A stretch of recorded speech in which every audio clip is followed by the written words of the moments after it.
అందరికీ నమస్కారం. నా పేరు అనుష. నేను పెరోల్ హెచ్డబ్ల్యూసీలో సిహెచ్ఓగా వర్క్ చేస్తున్నాను. మేము గత 20 రోజుల నుంచి ఈ సమ్మెను అనేది ప్రారంభించాము. ముఖ్యంగా మా డిమాండ్లు ఏంటంటే 6 సంవత్సరాలు నిండిన సిహెచ్ఓస్ ఎవరైతే ఉన్నారో వారిని జీఓఏ గైడ్లైన్స్ ప్రకారం రెగ్యులర్ చేయాలని, మాకు ఎన్హెచ్ఎంలో దాదాపు 182 క్యాడర్లకు హైక్ అయితే ఇచ్చారండి. కానీ మాకు ఆ హైక్ అయితే ఇవ్వలేదు. ఎందుకంటే మీకు ఆల్రెడీ మేము 40,000 ఇస్తున్నామని చెప్తున్నారు. ఆ హైక్ కూడా మాకు రాలేదు. మాకు హెచ్డబ్ల్యూసీ అద్దెలు కూడా మేము మా సొంత ఖర్చుల నుండి చెల్లించుకుంటున్నాము. ఇవన్నీ కూడా మేము న్యాయపరంగా ప్రభుత్వం దృష్టికి తీసుకెళ్ళాము. కానీ మాకు ప్రభుత్వం నుంచి ఎటువంటి స్పందన అయితే రాలేదు. దాదాపు 20 రోజులుగా మేము అంచెలంచెలుగా అందరికీ ఇంటిమేషన్ అయితే ఇచ్చి మేము ఈ స్ట్రైక్ని అయితే ప్రారంభించాము. కానీ ఇప్పటి వరకు ప్రభుత్వం నుండి ఎటువంటి రెస్పాన్స్ కూడా రాలేదు. దయచేసి ప్రభుత్వం మా విన్నపాలన్నీ విని మా యొక్క డిమాండ్లను, ఈ న్యాయపరమైన డిమాండ్లను తీర్చాలని మేము ప్రభుత్వాన్ని మీ ద్వారా వేడుకుంటున్నాం.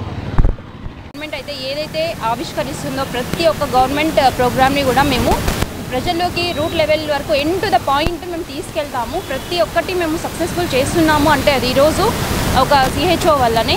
ప్రతి ఒక్క బెనిఫిట్ కూడా మేము పూర్ పీపుల్ వరకు మేము ఏంటంటే ఒక ఎంప్లాయీకి ఉద్యోగం వచ్చిందంటే డే టు డే వాళ్ళు ఇంప్రూవ్మెంట్ ఉంటుంది, వాళ్ళ భవిష్యత్తు బాగుంటుంది అన్నది. కానీ బెనిఫిట్స్ అయితే ఏది ఇప్పటికైనా మేము అధికారులకి వేడుకునేది ఒకటే, మా న్యాయమైన డిమాండ్స్ని నెరవేర్చాలి.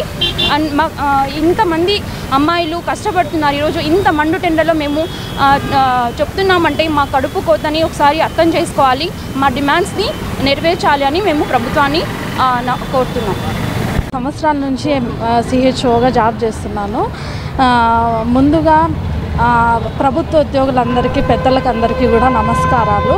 ఈరోజు మేము ఈ విధంగా న్యాయ పోరాటం అనేది చేస్తున్నామంటే మాకు బాధ అనేది చాలా ఉంది.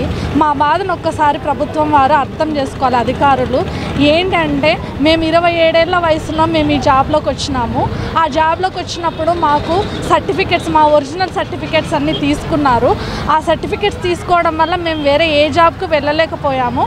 ఎందుకంటే 75,000 కడితే కానీ మా ఒరిజినల్ సర్టిఫికెట్స్ మాకు రావు. అట్లా మేము క్రూషియల్ పాయింట్లు అనేది మా సర్టిఫికెట్స్ అక్కడ పెట్టడం వల్ల ఇప్పుడు మేము 30+, మా ఏజ్ అనేది 30+ ఉంది. కాబట్టి ఈ టైంలో మాకు జాబ్ ఆపర్చునిటీస్ కూడా మాకు ఏవి కూడా లేకుండా పోయాయి. మాకు ఇదే దిక్కు. మేము పని చేస్తాం సార్, మేము పని చేస్తాం, మీరు ఏ పని ఇచ్చినా మేము చేస్తాము. కానీ మా న్యాయపరమైన హక్కులు కూడా ఒకసారి మీరు పరిశీలించాలని కోరుకుంటున్నాము. ఎందుకంటే 23% హైక్ ఎన్హెచ్ఎం వాళ్ళందరికీ ఇచ్చి మా పట్ల ఒకటి వివక్షత ఎందుకు చూపించారనేది మా బాధ. ఇంకొకటి కూడా మేము ఇన్ని సంవత్సరాలు పనిచేసినప్పటికీ కూడా ₹1 అనేది మా యొక్క జీతాల్లో పెరిగినట్లుగా మాకు ఎటువంటి లేదు.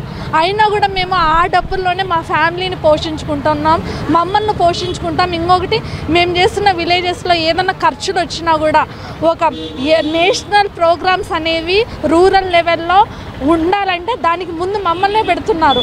అటువంటి వాటికి కూడా మేము ఫైనాన్షియల్గా మేమే మెయింటైన్ చేసుకుంటూ మేమే చేస్తున్నాము. కాబట్టి మాకంతా కూడా ఏంటంటే సర్వీస్ మాకు ఇంపార్టెంట్ సార్. అలా అనుకున్నాం కాబట్టి ఇంత దూరం వెళ్ళినాం, ఈ విధంగా చేసినాము. అందుకే మా జాబ్ అనేది కూడా పల్లెల్లో చాలా గుర్తింపు వచ్చింది. పల్లె ప్రజలందరూ కూడా మా సేవల నుంచి కూడా చాలా వాళ్ళు సంతృప్తిని వ్యక్తం చేస్తున్న రోజులు ఇవి. కాబట్టి మేము పని అయితే చేస్తున్నాం. మా పనిని గుర్తించండి, మా హక్కులు కూడా గుర్తించండి. మాకు న్యాయపరంగా ఎటువంటివి జరగాలో వాటన్నిటిని కూడా తీర్చామని మీడియా మిత్రుల ద్వారా నేను కోరుకుంటున్నాను.